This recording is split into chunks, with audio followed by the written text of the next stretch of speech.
Representing Sin, I'm down here with Pat, who's just drumming for Fox Stevenson at Colours Hoxton at the London part of the UK tour. Indeed. How's it been so far? Yeah, man. It's been a roller coaster of a tour. It's a number of tours that we've done now, and this might have been the longest one. So we hit a rhythm on day 4 and have just been a well-oiled machine, to be fair. Yeah, it's been good. And how's it compared to the other tours? It's just been sharper, louder, sharper. I think we fine-tuned our crew over the years, as well as growing as people. And myself, Buster, and Stan together just feels like a bit of a family, and it kind of always did. Yeah, it's just easy. It works. There's a certain quality to hearing drum and bass played live with a band that just elevates it past listening to just mere music on speakers and takes it to another level. And you can see the crowd really get hyped up with the little additions you add in, the little changes. Thanks, man. Yeah, I think if you were going to a DJ set, like in the traditional sense, you might already expect to hear the VIP versions. So I think like the build-up slightly changing around within those feels and having, I guess, extra notes like a live element to that it makes it seem like a VIP without it being a VIP, or that particular one being something that was reworked. So I think that's the freedom within the live act that we do have.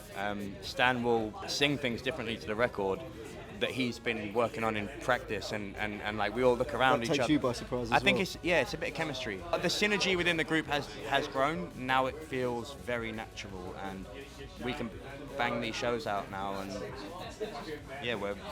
we're in a good place right now. What's the time to sort of develop an act like this? Have you been practicing for a long time? I think over the last few years, Stan's music has become more rocky to my ears, and I think he's been producing it with the band in mind.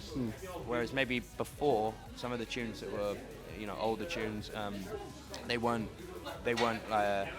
imagined on a live stage, and now seems to be more the Fox Stevenson sound as well as the dancey floor stuff. So I mean, this is my favorite thing, is bringing dance music to a organic environment and making everybody move. Yeah, it's the best feeling in the world. Especially after, given what's happened in the last sort of 4 or 5 years, it must be brilliant to be able to go out, play live, see the crowd react to it. Definitely didn't think it was gonna ever be as gross as that room just was, and I'm happy to see everybody breathing in everybody's breath. Like, yeah, man. We'll take it. Everyone will be fine. No one's going to care if they get a few colds if they're... I agree, and we're beyond caring now, and that was family all in a room tonight. I think Stan's crowd have always just amazed me, that they are so loving, so sweet, so smart. He's got his audience, and I don't think a lot of bands or acts or artist projects or anything of his level, they don't have that. They hit and miss in certain territories, and he has a collective of people that will show up, and it's quite mind-blowing to me. This sold out really quickly as well. It was always good. I think it was, I don't know, it was within an hour, and it's probably sooner than that. Do you want to know the truth? I didn't know we had a London show until I saw the poster that was posted like a month later, because I haven't played London in 6 years. This was my first London show in a long time, so yeah, I had a great time. There's something about the London crowd that we've always been into, sort of root-based music, whether it was dubstep or drum and bass or reggae. It started here, so yeah. Fox is brilliant at blurring that line between pop, rock, drum and bass.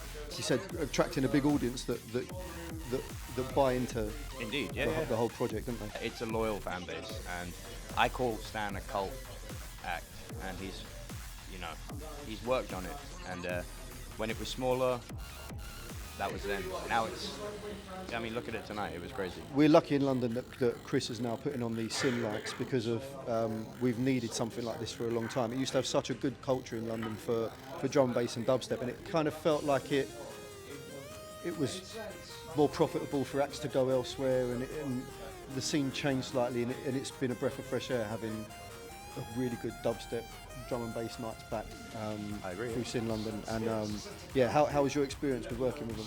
Big up Chris Sikora, man, like absolute legend. I think he's over there. Yo, Chris, we love ya. He's being modest. He'll always be modest.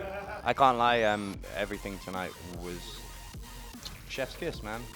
Again, first London show in 6 years, and everything was thought of. I think Chris actually made a Fox Stevenson cake. Chris, did you make that cake yourself? Yeah, he did. Wow. Not only is he a great event runner, he's promoting a decent event right now, but he's also a master culinary genius. Well, in fairness, we haven't tasted the cake yet. Yeah, it might So we taste like have to AIDS, reserve- yeah. Yeah, we might have to You're reserve going to have that. to edit that one out. Whoopsie doopsie.